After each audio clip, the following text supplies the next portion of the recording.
Science Slam of this year's MCAA General Assembly Conference. And we're happy to see so many faces here. Woo! Science Slam! Who has been already to a Science Slam here in this hall? Science Slam, Fame Lab, Science and Comedy. Hands up! Hands up! Who has been at Science Slam, Science Comedy show? You? Let's go, let's see, let's see. Tell me, wait, bring a microphone.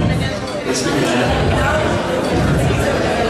So, what's a Science Slam? Okay, can you explain to the people, Fame Lab, what's the aim of a Science Slam, the Fame Lab? What did you see so far? To have fun from our jokes related to science. Jokes related to science, yeah. To people's life that works in science. Okay, and exactly, totally. Talking about science, making fun about science, laughing about science, and talking about the life as a researcher. This is what you will see tonight. What's your name? Manuel. Manuel. And where are you from?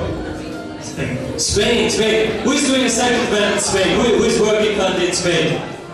Where are those working in Spain currently? Hands up! Those working in Spain! Me too, I work in Barcelona. Oh! So Manuel, all those people, they're stealing your jobs in your country, you know? But I'm sure you're also stealing a job from someone. Where do you work? Portugal. In Portugal, Portugal! He's stealing the job of you Portuguese people, where are you? Portugal! Woo! Portuguese. Germany? Where's Germany? Are there any German people out here? 1, 2, 3. One side. There are many Greek people tonight, no? Greece. How about India? India? There's an Indian corner, it's like divided. One of those who will leave soon Europe. Sorry! One person, the other will not allowed to come. And where are those who are tonight in Salamanca? And please welcome with me the Science Slammers of tonight. Elizabeth, Valerie, Dominica,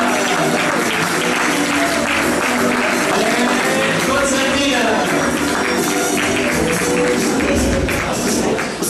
So, us five will lead you through the evening tonight, one by one, and between some small surprises.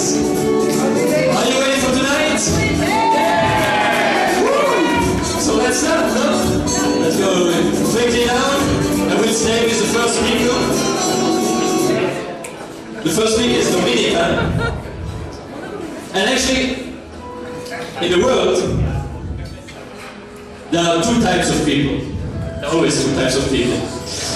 There are those who laugh at science jokes, and those who want to laugh at the pee caca jokes. You know the pee caca jokes? There are some people who are laughing, they love pee caca jokes. Our aim for tonight was that everybody can laugh. Those who like science jokes and those who like pee caca jokes. And therefore we invited Dominica with a slam about her PhD. Big applause for Dominica! So, I came here on stage and I started dancing because there were many alternative careers that I wanted to do before becoming a scientist, and dancing was one of them. And I'm going to start my story with how I danced the whole day today traveling here, because I traveled by train, then I traveled by plane, then I traveled by train, then I traveled again. And in all those travels, I did this, and then I did that, and then I did, oh, do I need to go to pee? Do I not need to go to pee? Maybe yes. No, it's okay. No, this queue is really, really long, and we're not getting on this train for another half an hour, so I'll just end like this. So I danced my to pee or not to pee dance, and because I was very aware of the fact that I have a PhD in urology. I think about it a little bit more than probably you do. Joran asked me to make this talk interactive, and I thought, what a better way to talk about my research than getting to know what the audience does and thinks. So I have 2 questions. I'm going to ask some of you those questions, but they're easy questions. Like, I'm not trying to trick you, okay? Like, there is no good or bad answer. Just tell me a number, okay? Ideally, it would be a true number, but like, you can't go wrong, okay? Nobody else will judge you by the number you're going to give me. Okay, let's start. I do a lot of research on people's urinary habits, but like, I don't tell them that. Luigi, how old are you? 33. 33. You see, this is an easy question. I asked Luigi a question, he gave me a number, okay? I'm not tricking anybody. So, Christian. I made friends with Christian half an hour ago. He doesn't know me, he only spoke to me for 5 seconds. But Christian, at the last table over there, how many times did you go to pee today? It's not a tricky question, just a number. I'd say 5. 5. Cool. Okay. Michaela, I know you're there. Michaela, you're there? Yeah, you're there. I see you. Michaela, how many times did you go to pee today? 5? I'm getting a sense there were 5 breaks in the Marie Curie General Assembly today. Okay. Last chance. Agnieszka? How many times? 5, 4, 7, 8, 3. How many times did you pee today? 6. Okay, so basically, never gonna drink. Probably 1 just after my talk. But don't worry, you have an hour after my talk. If you get this first sensation that you want to pee, you have an hour. After that, you're gonna burst, but you have an hour, so you can finish the rest of the talks. And then maybe 1 after we go for a trip. So most of you are gonna be within 8. And that's what people normally do. We pee less than 8 times a day. Okay, so we pee for 21 seconds. That's the average in all mammals. Ask me about it, because elephants and rats, they have a little different things, but 21 seconds. So 21 seconds after 8 times 8, it's a little bit under 3 minutes. So my research was about what we're doing in the rest of the time.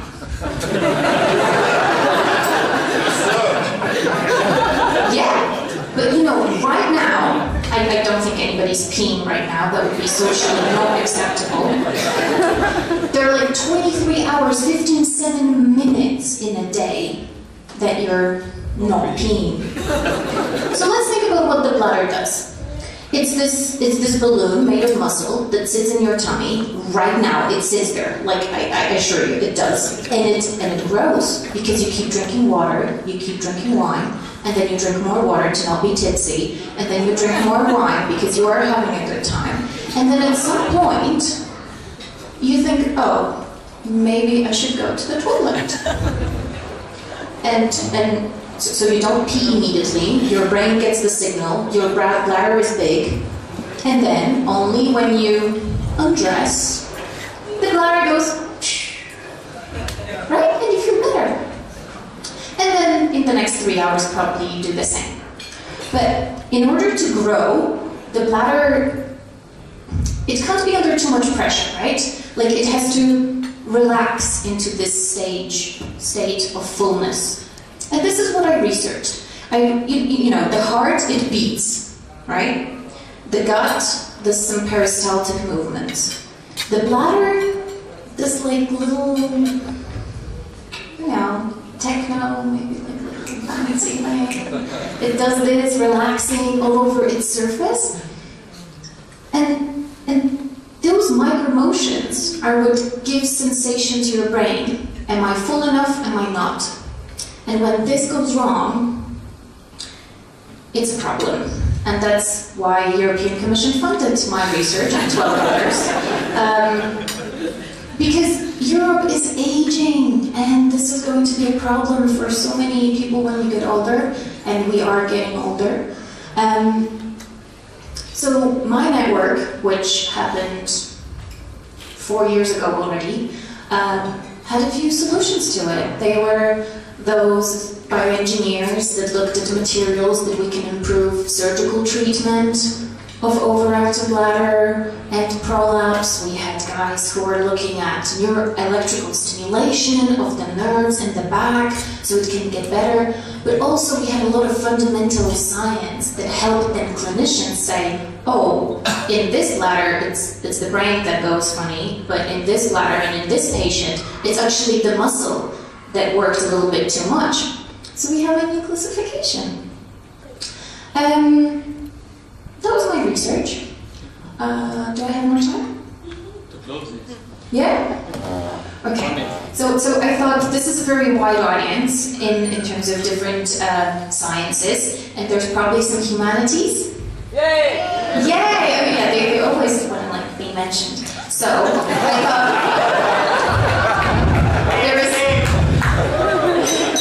there is this one thing that I'm trying to sell peeing to everyone, because you know, neuroscience and cancer, like people get they think that it's so cool, and don't get me wrong, it's not that it's not, but I'm a pee girl. So how to make peeing interesting for social scientists?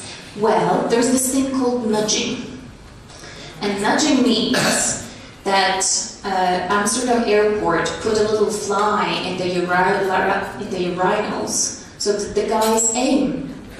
There are people here who work in Belgium, and in Brussels there is this little peeing boy fountain. And Amsterdam airport is much cleaner because of the little fly. That's how I link social science to peeing. Guys, you have an hour to go to the bathroom. Thank you very much. Ask me any questions. I also have some advice for dating related to pee, but if you want to know, ask me later.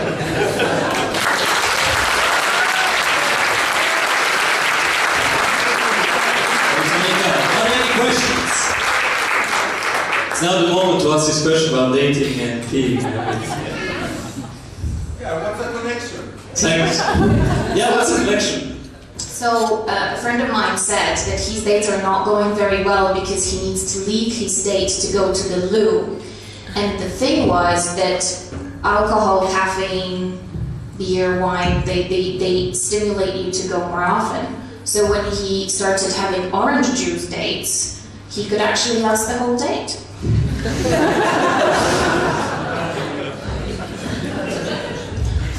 But there is another option. Like, you can also turn into a bear, and bears are really funny because when they hibernate, it's not that, you know, you can't wake a bear to pee. If you do, then basically it might be the end of you. But what they do is not that they stopped producing pee, they stop peeing, but their pee is reabsorbed from their bladder. And this is a really, really cool new channels to looking into for problems of people that pee too much at night when they get up too much. And I think it's a really cool like zoology and bears, and suddenly it's a cool new solution. Perfect. Thanks a lot for Dominika again.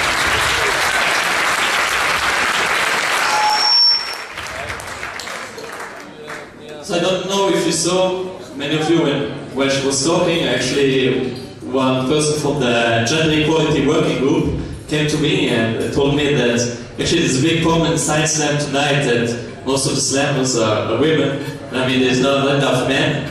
I said, wow, well, now it's too late. I mean, we get the gender equality. But I had like a last minute solution to get still a man on stage. Some of you know him. Some not. He's here. Chicho. He's here. One second. Chicho. You want to come? Yeah, come. Okay. Hold on. But when you come, Chicho, there will be a big round of applause. Yeah, I'm used to it. Okay, perfect. Big round of applause for Chicho. Hey, Chicho. Tonight we don't do any show, okay? It's only for gender balance that you are here. and to present the next number. Okay. So, I'm here because I'm a man. Yes, you are here because you are a man, gentleman, etc. Oh, man! Beer! Oh, Jesus. No, you don't have such a manly voice like me. No? How about this? Hi, I'm Chicha. Look how I dance, sexy ladies. Whoa. Chicho, people don't laugh. That's not your real voice. You're making fun of them. Oh, you're right, sorry. Okay, Chicho. So we came here actually to present next number. Yeah.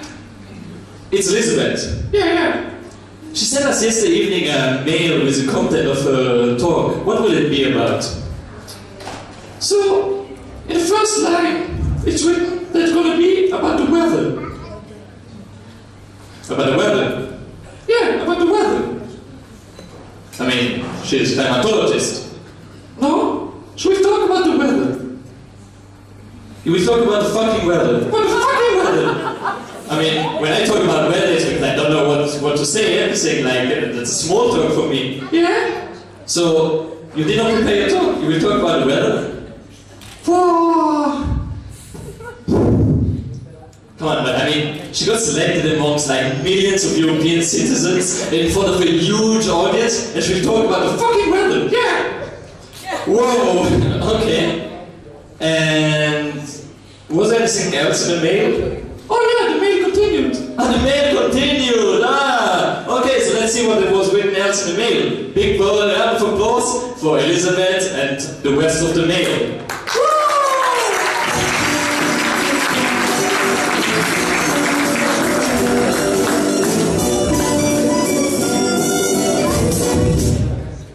Well, that was quite an introduction.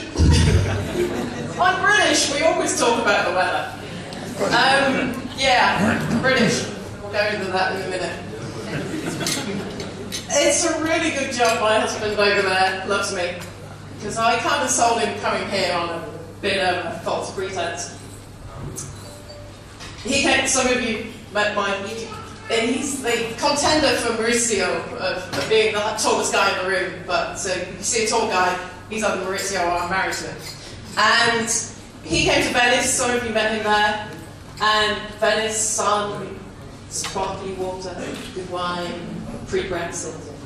And he said, oh, you're going to MCA again? And, you know, where is it? It's, Salamanca. It'll be sunny, it's Salamanca. Cool beer, sunshine, so he packed his shorts. Because I'd been looking at this, day after day after day after day. iPhone, it lies. So we were sitting like this, having a beer, contemplating our lot of my bringing him to a rainy, snowy, sleety, jitty, lovely Salamanca. And it got me thinking about somebody that I'd come across in my research, because I'm a historian. Yay, humanities! And there's a guy that I really admire who's a Spaniard, who I've read about in my work. So I work on the history of relationships between England, Portugal and Spain. Yay! Big it up for those guys. And please stay with Brexiting. And there's this guy that I worked on, who Andrea Munoz, who likes to travel as well. And he was a lacayo to Don Carlos, so he was a servant to the son of Philip II of Spain. And he was a bookworm. He loved to read anything he'd get in print. And he loved to read about England. So he read every book he could get, every travel book, every history book. It's the land of Arthur, of chivalry. Every man rides a horse that is knight. And it's an amazing king, it's an amazing country, it's amazing. And the women faint at the slightest thing. I don't want that. And he's like, any chance I can get to England, I'm going to go. So, Philip II, doing his thing, bye-bye, says Mary Tudor, and he gets a chance to go to England. in the entourage of Philip II of Spain. He's like, yes! Finally, let's go to England. And so he gets aboard the ship, going to the land, going there. Well, he's not on the horse at this point, he's on the ship. But he gets to go to England, and he arrives in England, and it's not what he expected.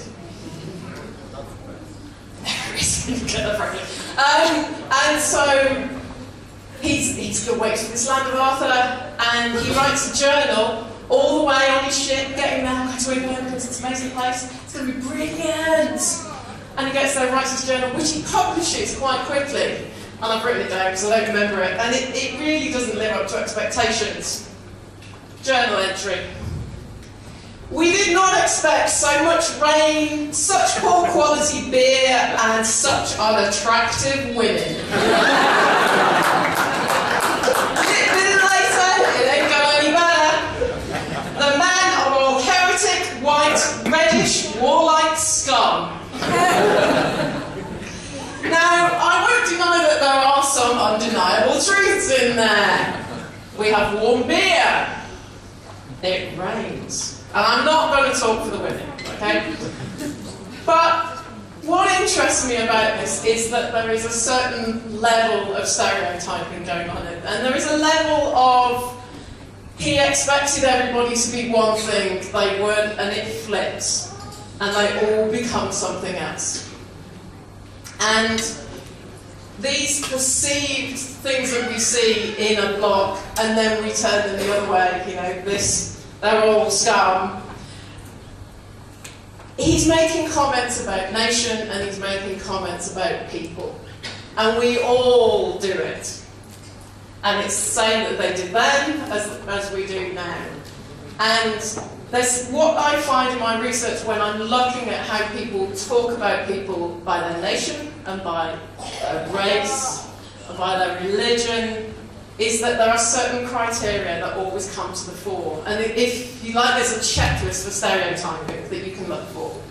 And one of the things that we always find is that you get this dialectic between nation and religion. That when you're really stereotyping the person, see, there's no laughs in this bit, you just got to listen to me.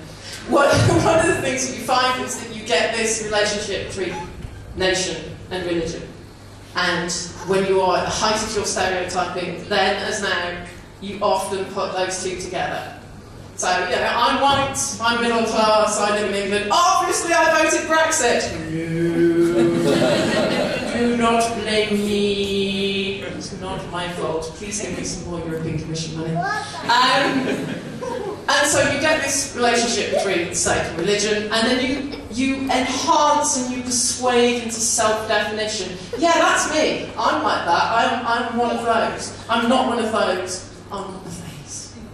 So you have nation and religion, and then you have self-definition, and then you will appeal to people who represent that nation, or you will appeal to people who represent that religion. And all of this comes together in a perfect storm. Why? Because it creates a simple answer.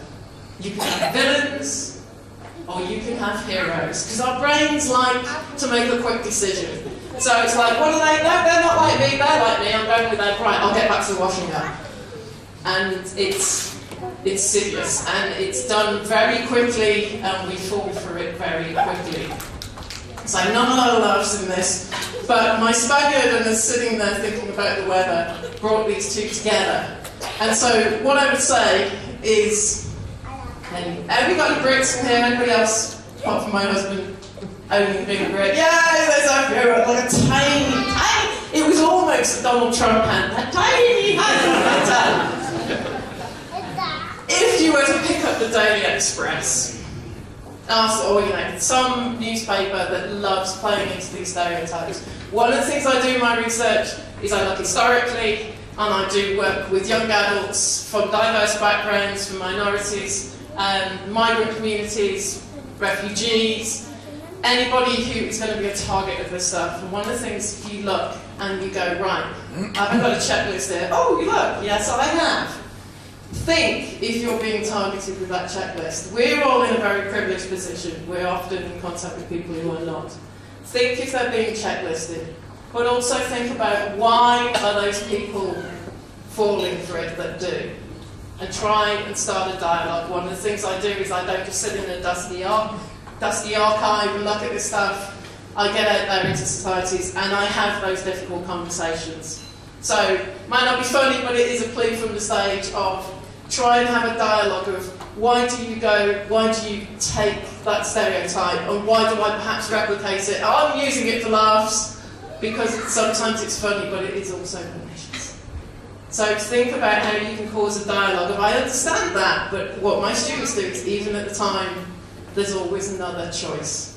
So I will leave you with the thought of please realise we don't always have to fall for a stereotype. Ha ha ha! See, the little laugh again only from me. Thank you. Thanks a lot, Elizabeth. Are there any questions? I have no key jokes. I was in double figures though. So I've killed them all down. Get children down. I didn't make them up. Any dating advice like Dominica gave? Drink more wine. Drink more wine, okay, I mean, let me understand. Big applause for Elizabeth.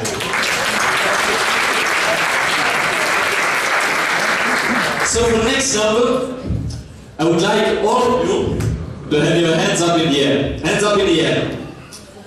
And now, all of you who have your hands up in the air and who studied life science, biology, medicine, pharmacy, hands down. You know, the half. Why do you put the hands up again? Hands down. Those life science, biology, hands down. Those who study language, communication, maybe social sciences, hands down. Okay, still many hands up. Those of you who have the hands up just in case and know what oxytocin is, oxytocin, hands down. Okay, who remains the hands up? Okay, perfect. Thanks a lot. Okay, we continue. So with this we will continue the next talk. The next talk will be from Konstantina about the role of oxytocin in language. Hello. Yeah. Oh, she's in a traffic jam, she just told me. She will arrive a bit later. And you have a friend of you, an expert also in this hall. So he can replace you. Okay. Yeah, I see him. Yeah, he's just staring at me. Yeah, he's over there. I'm gonna call him on stage. Please. What's your name? Yeah, your name, yeah. Sorry? Joaquin, come with me on stage. Big applause for Joaquin.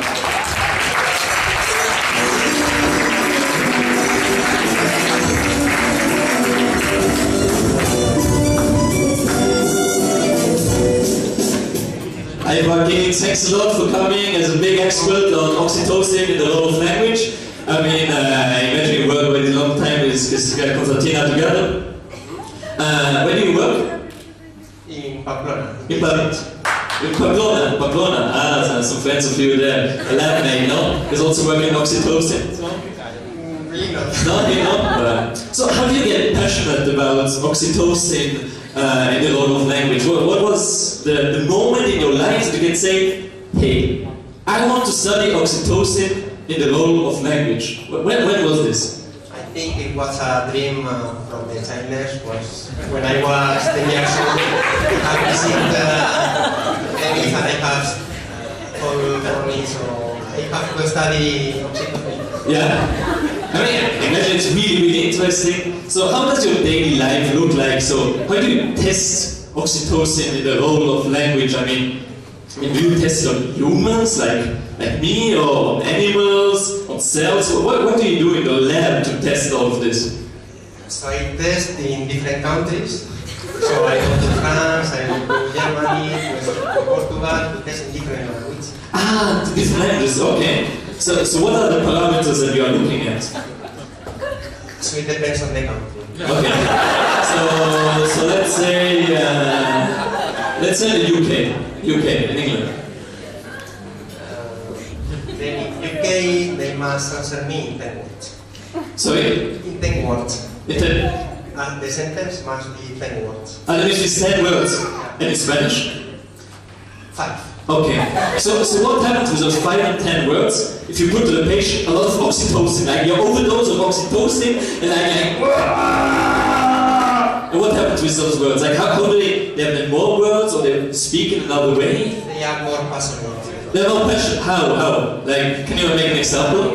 Like, for example, tell without oxytocin, I love jamón. Okay, jamón, because we have from Spain, no? So I love jamón with normal level of oxytocin.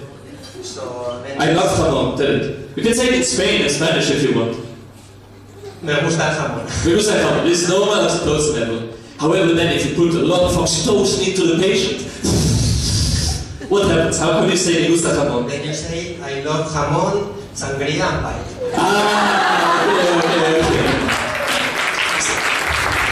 Okay. She's arriving. Constantina is arriving. I just here now. So, thanks a lot, Joaquin. Let's see if what we are saying is actually really true, or if you made it up, and I don't believe. She told me I'm a big expert on oxytocin and the role of language. So, big applause for Joaquin. A German expert on oxytocin. And give you applause for Constantina and I'll talk about the role of oxytocin in language.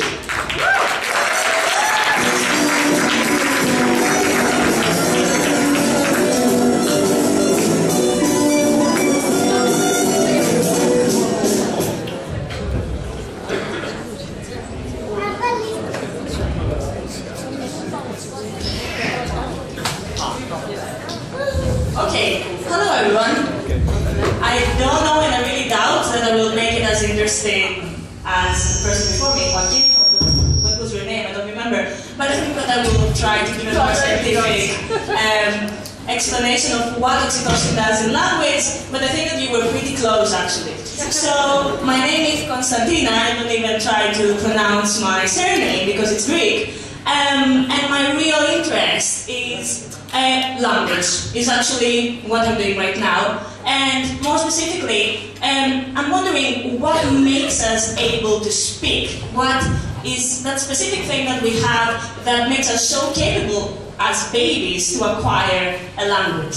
So we all know, I think, that language acquisition is a very social process. So we couldn't imagine like language acquisition happening without our mother, father, or the rest of the social context where we're in, giving us input for when we did right or wrong. But before going into this, let me say something else that I have here in this nice slide.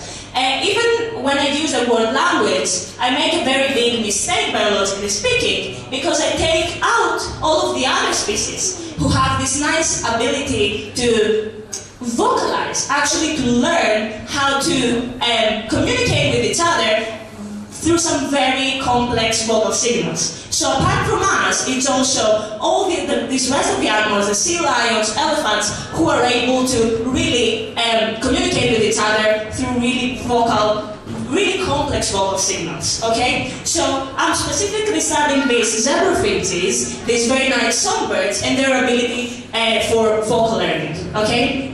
So as I said before, this ability gets acquired when we're very young, at some very sensitive stages, and it's very important to be aware of the role of reward that we get from our parents, from our sisters and brothers, when we really first vocalize, say a syllable correctly, like when we first say ba, da, they're all like, oh my goodness, yes, say it again, this was perfect, let alone when we say mama, firstly, for the first time correctly. So this is kind of what's happening with songbirds too. Their parents are providing them with a constant input when they did something well or when they did something wrong. So my question is, would we be able, to what extent would we be able, or the songbirds would be able to learn how to communicate vocally without this reward process?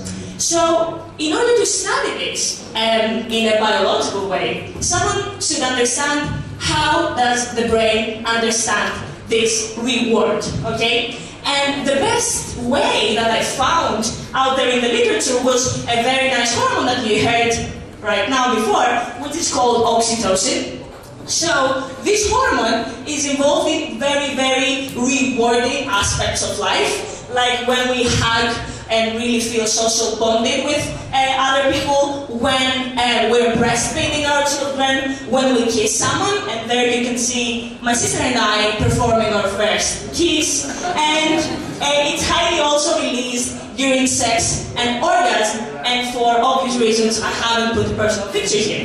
So my question was, this very rewarding hormone is also the hormone that motivates us as babies to want to learn how to speak. So my experiments have been focused on songbirds, and what I did in order to understand if oxytocin has a role at all in their singing was to actually remove kind of the oxytocin from their brains. So before going in the results, let me tell you that these songbirds, when they want to copulate, again this sex, I said before, so when they want to have sex with the females, they perform their best, their most complex song in order to attract them. A very attractive part of their singing is this part here, these introductory notes. So in order to attract them, they say like, look at me, look at me, look at me, look at me, look at me, I'm singing now for you. Okay? So when I removed oxytocin, I saw that these introductory notes, the number of the introductory notes really dropped, which means on the one hand that the song was really less erotic, but on the other hand that it's really far less complex. So what I've shown until now is that indeed oxytocin is involved in vocal behavior. But what I'm going to do in my next experiments is really remove oxytocin from really young birds in order to see if it will affect their ability to learn how to sing from the beginning. This is the one part, but the other part it is that if I give back the oxytocin, will this enhance their ability again back to be able to learn how to sing? And probably you might be wondering, oh my goodness, all these things with birds, why should I care, right? So I think that you should care, because actually there are many autistic patients who are having problems with their oxytocinergic system, and we very well know that they indeed do present also many problems with their language learning abilities. So in the same way as I wish to bring back an ability to learn how to sing in these 9 songbirds, I wish to be able to bring back the ability to learn a language to an autistic patient. And until now there was a nice scientific, probably boring because I can see you're very silent part, but now here comes the juicy part. So I talked about orgasm, and I thought at some point, oh my goodness, I'm only studying animals, I would really love to see what the hell is going on in our brains when we're releasing huge amounts of oxytocin. And I thought, wait a second, here's the best case. We release huge amounts of oxytocin when we're having an orgasm, as I said before. But what do we normally do when we're having an orgasm? And actually someone say, scream, right? We scream, we vocalize, you name it.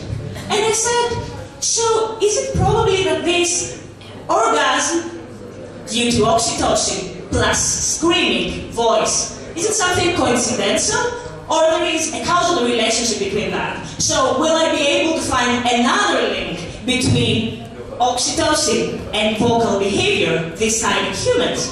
So I've been collaborating with some sexologists, just collaborating with them. And we've been taking some very nice snapshots, pictures of human brains, of human subjects, while they're sitting here, while having an orgasm.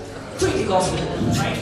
So what we're getting to is that indeed oxytocin is also, it's not only the reason that makes us have this very nice rewarding orgasmic effect during orgasm, but also it's responsible for our screams, for our vocalizations during orgasm. And let me end by saying that a personal observation is that, as we saw before, birds have evolved their best, most complex song in order to attract females, in order for them to get, in other words, sexual reward. So probably back in evolutionary times, the first humans, evolved their vocalization because or for sexual reward too. That was it. Thank you very, very much.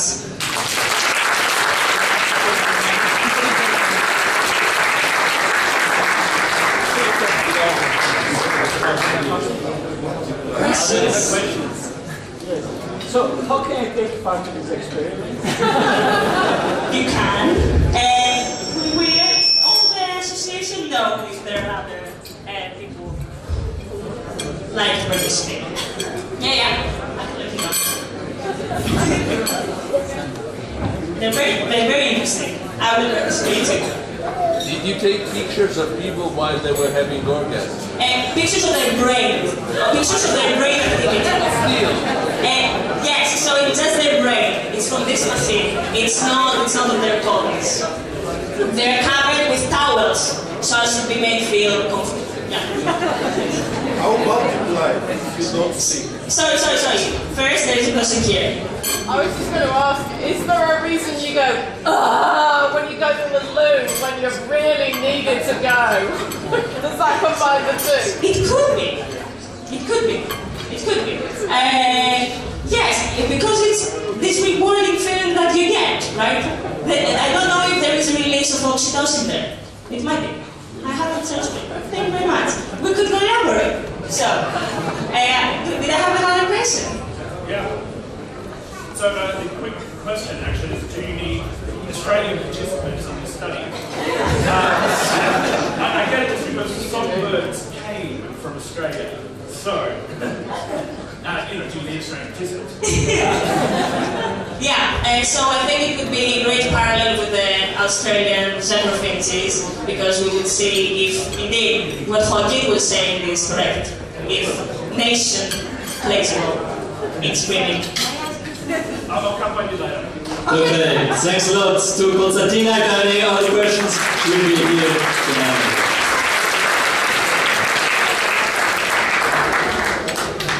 Perfect. Let's put this back. Okay.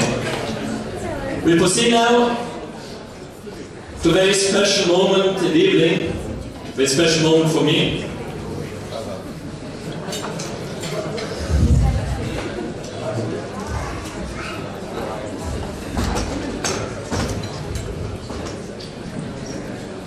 So tonight, all of you have the privilege to be part of Try with me, to break the world record of the Russian mathematician Dmitry Ilyev, to fill this square with numbers.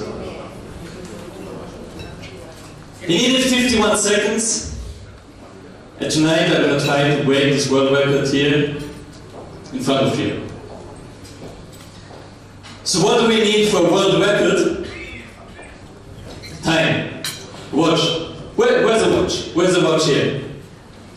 Nobody? Yeah, you have a watch? You, Marco, you have a watch. Would you be ready to be the official watch, the guy who looks at the time? Yes. If you're gonna break the world record or not? Okay. So here we're gonna count the seconds during this world record attempt. For this world record, I will need a number from just anybody from the public. Of course you're going to say, it's a friend of you, you prepared, No. I have a paper. This paper, I can throw now into the public, just randomly, to a person. From you. If the person prepared the paper, say, wow, it's me. No, it's not you. You're going to throw the paper again to somebody else. The person will get the paper and say, wow, it's me. I'm going to say the number. Oh, it's me. No, it's not you. You're going to throw it again to a third person. The third person will say, it's not me. Yeah, it's you. Okay? So the third person will get the paper. This person will have to tell me a number between 51 and 100. Okay, number between 51 and 100. I'm gonna try to break the world record of Dmitry Ilyev, which is at 51 seconds currently. Are you ready? Yes. Yeah! We're gonna throw the paper into the public. First one, no, it's not you. Second, no, it's not you. And the third one, give me a number. Ready with the music? And I will give you the okay once we have the number to start the time. And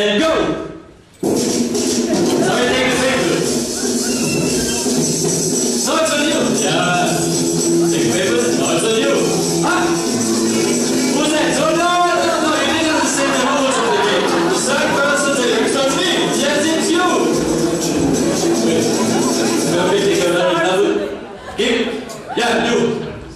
Give me a number between 51 and 100.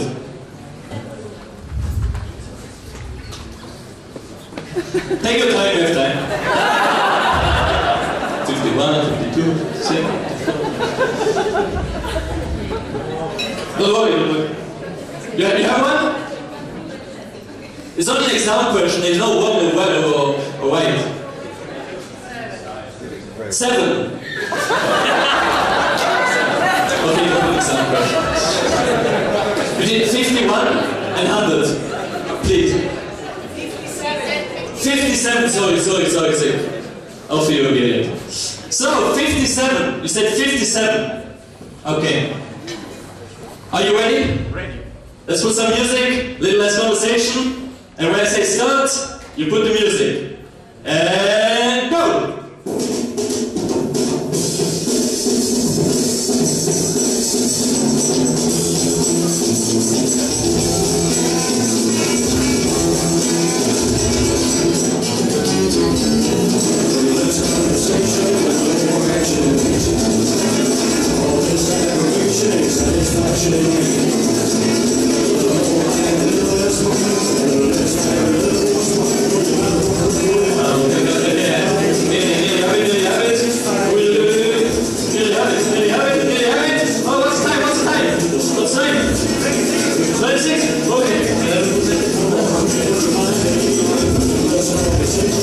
Stop! What was time? 43. 43 seconds, well worked! Cool! Thanks a lot. And the next... Okay, you don't show the emotion that I have. Okay. Please put the music, the next one. And I'm going to explain you why it's just nonsense. Okay, let's have. So... 57. Let's count the sum of the numbers in the first row. 9 plus 11, 20. Plus 20, 40. Plus 17, 57. 21 plus 16 is 37. Plus 10, 47. 10, 57. 15 plus 18, 33. Plus 13, 46. Plus 11, 57. 12 plus 12, 24. Plus 14, 38. Plus 19, 57. 6 ladies and gentlemen. It's a lot. Calm down with your emotions. Vertically, 9 plus 21, 13 plus 15, 45 plus 20, 57. 11 plus 16, 27 plus 18 is, what is 27 plus 18? Is 45 plus 12, 57. And also here, 17 plus 10, 27 plus 11, 78 plus 19, 57. Oh. Calm down, I know you are under emotion. Because it continues. The diagonal. 9 plus 16, 25, plus 13, 38, plus 19, 57. This diagonal, 12 plus 18, 30, plus 10, 14, plus 17, 57. Ladies and gentlemen, personally, vertically, and diagonally, 57.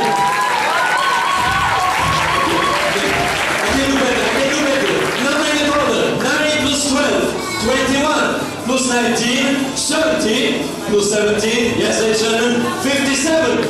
21 plus 15 is 36, plus 10, 46, plus 11, 57. 57! What I want a standing ovation. The last one, standing ovation. I'm gonna give you more. Because you not more. Come on. 57. 15 plus 12, those two. 27 plus 20, 47 plus 10, 57. 11 plus 21, 32 plus 11, 42 plus 14, 57, ladies and gentlemen, you world record! Thanks a lot!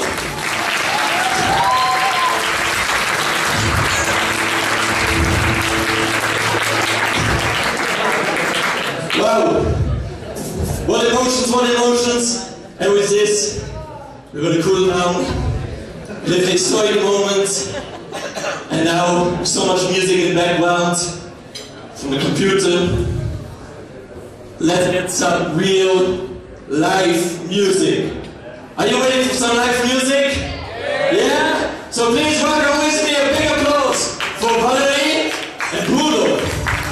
Hello.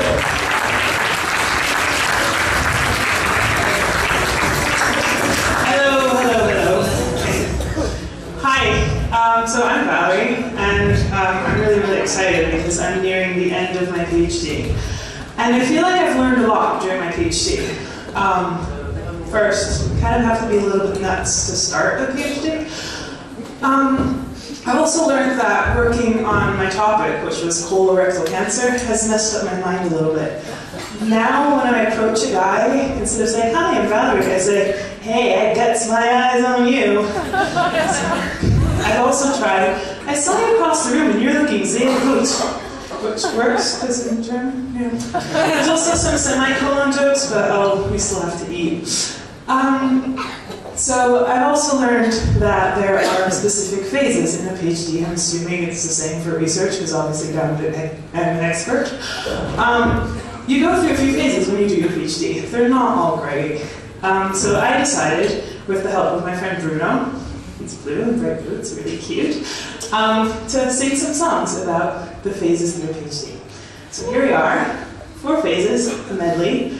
I also like to call this why Disney is going to sue me over copyright.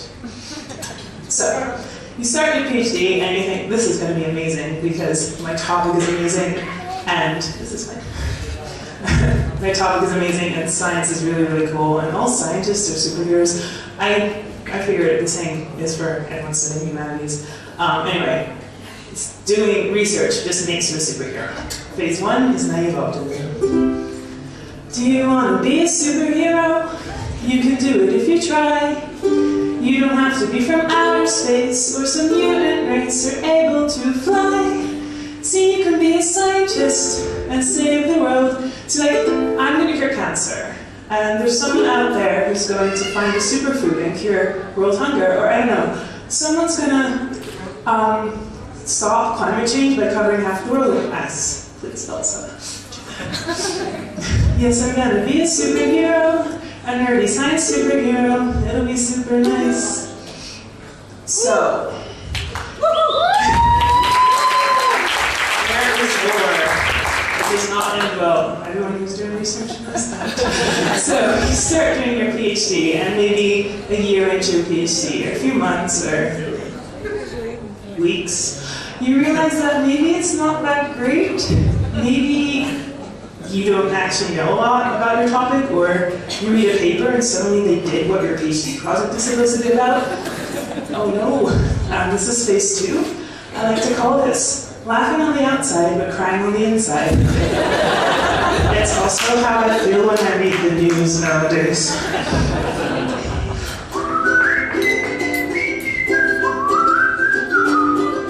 See how it sounds happy? It won't be. The papers are always better by your competition's lab. You thought that this would be easy, like catching a lazy crab. But now your machine is broken, and frankly you're not that smart. You thought you could change your field, but you just play a tiny part. Damn, this is tough. Damn, this is tough. But I'm realistic. PhDs are sadistic, and I'm not into that stuff. To get results, you work all day, and then things still won't go your way. You're lucky to get some teeny tiny good outcome. Damn, this is tough. So that was phase 2.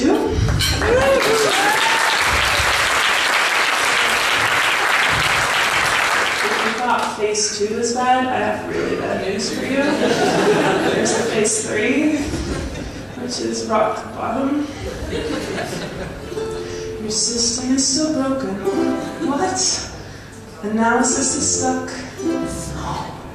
You've got no data, and here's the bottom line. You'll never have any luck.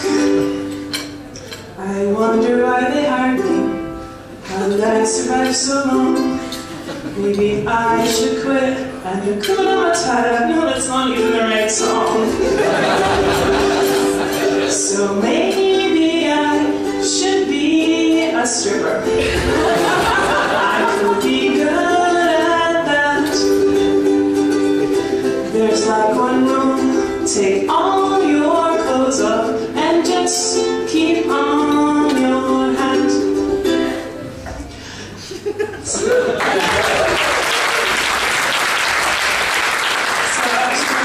I guess, like a month ago, that was kind of how I felt. But now, since I'm writing out that the end is in sight, I feel a little bit better. And I think this is because I'm in phase 4, which I like to call Yes We Can, which is the positive thanks aroma that you can get. Well, hey, I made it this far. Perhaps I won't need a pin.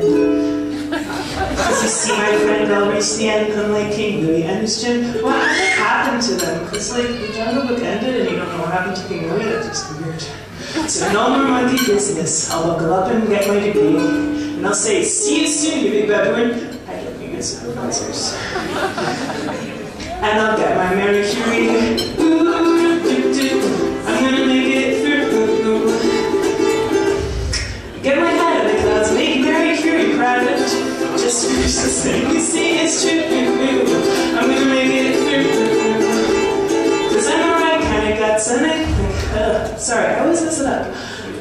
Cause I'm the right kind of nuts and I've got the guts too. Thank you very much.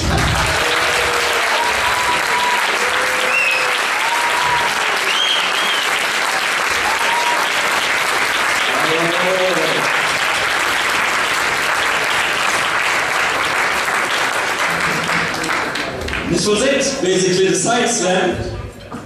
We came to the end, more or less. Oh, I know you're hungry. So normally at the end of science slam, we come to the voting procedure. No, that's normal science slam stuff. However, we had some technical issues. So we decided that only the women will vote. Like this.